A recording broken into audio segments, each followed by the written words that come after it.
लालू यादव मूलतः आरक्षण विरोधी आदमी है। इस शब्द का इस्तेमाल करके पारिवारिक रोटी उन्होंने सेका है, तब भी, अब भी और आज भी। उनको गरीब के उत्थान से कोई लेना देना नहीं। स्वयं और परिवार के उत्थान के लिए ही ये पूरी जिंदगी कट गई, आधा अंदर आधा बाहर।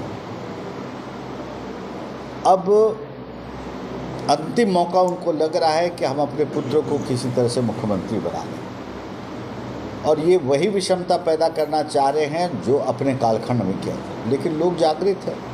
बिहार में आप देख ही रहे हैं कि जो गत लोकसभा चुनाव हुए, इतना दुष्प्रचार और कुप्रचार, सामाजिक उथल पुथल करने का जो सुनियोजित रचना रचे, उसके बावजूद भी एनडीए को 30 सीट यहाँ 40 में आए। राजद को मात्र 2 या 3 सीटें हैं।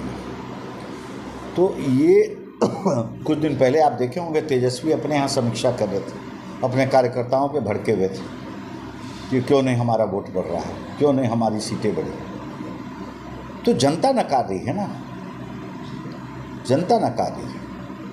और अब उनको लग रहा है, अब यहाँ तो लालू भी अपने सहयोगियों पर आश्रित हो रहे हैं। माले हमारा कुछ काम कर दे, तुष्टीकरण की राजनीति में हमारा जो है संग्रह पूरा रहे कांग्रेस पार्टी के सहयोग से। तो एक दूसरे पे यहाँ खेल रहे हैं। लेकिन हम एनडीए तो एक मजबूत स्तंभ के रूप में खड़ा है। और बिहार में जिस तरह कल ही आपने देखा, एक अद्भुत काम है। पूरे प्रदेश में 294 स्वास्थ्य केंद्र जो पहले से चलन थे, उसको स्वास्थ्य विभाग ने कोरोना काल में ही चिन्हित कर लिया था। उपकेंद्र तो था पहले से, लेकिन उसका नया स्वरूप कितना सुंदर खड़ा हो गया। और कहाँ खड़ा हो रहा है, ये पूरे देश में चल रहा है, एकदम गांव सुदूर गांव में। तो स्वास्थ्य का लाभ अब नीचे जाए। आयुष्मान भारत का इन सभी विपक्षियों ने अपने अपने राज्यों में विरोध किया। क्यों किया? आम आदमी को 5 लाख का इलाज मिला, उसका सशक्तिकरण हो रहा है। तो ये तो गरीब विरोधी राजनीति लोगों ने किया। उनकी आश्रित रखो गरीबों को, हमारे ऊपर कभी कुछ दो, बाकी आशा पर रखे। अब नरेंद्र मोदी की सरकार जो है, गरीबों के लिए योजनाबद्ध तरीके से काम करते हुए उन तक पहुंचती है।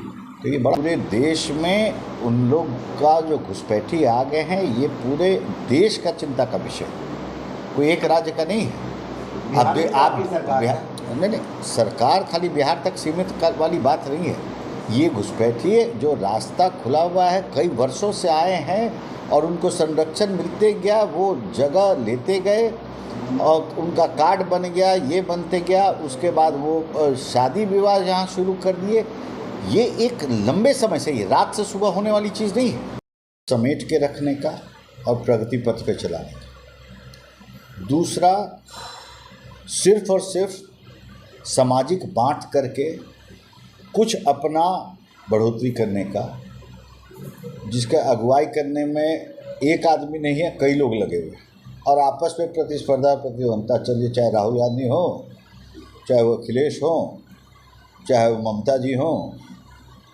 तो और सबका वक्तव्य और क्या क्या है वो आपको देखने को मिल ही रहा है। अब आम आदमी को ये देखना है। परसों राहुल गांधी कश्मीर में अपना संबोधन में बोले कि बाहर के लोग आके कश्मीर में काम कर रहे हैं। अभी भी वही मानसिकता है। कश्मीर भारत का अभिन्न हिस्सा था, है, अब पूरी तरह हो चुका है। लेकिन इसको अपने वक्तव्यों में अभी भी न डालते हुए, अगर वहाँ पे काम हो रहा है, कोई रोड बन रहा है, कोई कुछ हो रहा है, अगर हैदराबाद का आदमी बना रहा है तो वो बाहर का आदमी है। तो इससे दुखद और कुछ हो नहीं सकता है देश के लिए। और ऐसा ही राजनीति कर रहे हैं। और भारतीय जनता पार्टी अपना सीधा जो राष्ट्रीयता की राजनीति है, भारत प्रथम, देश प्रथम का, हम उस पर आगे बढ़ रहे हैं। और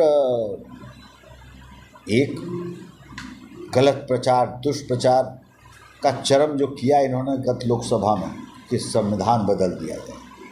अब लोग को एहसास हो रहा है कि हम गफलत में फंसे।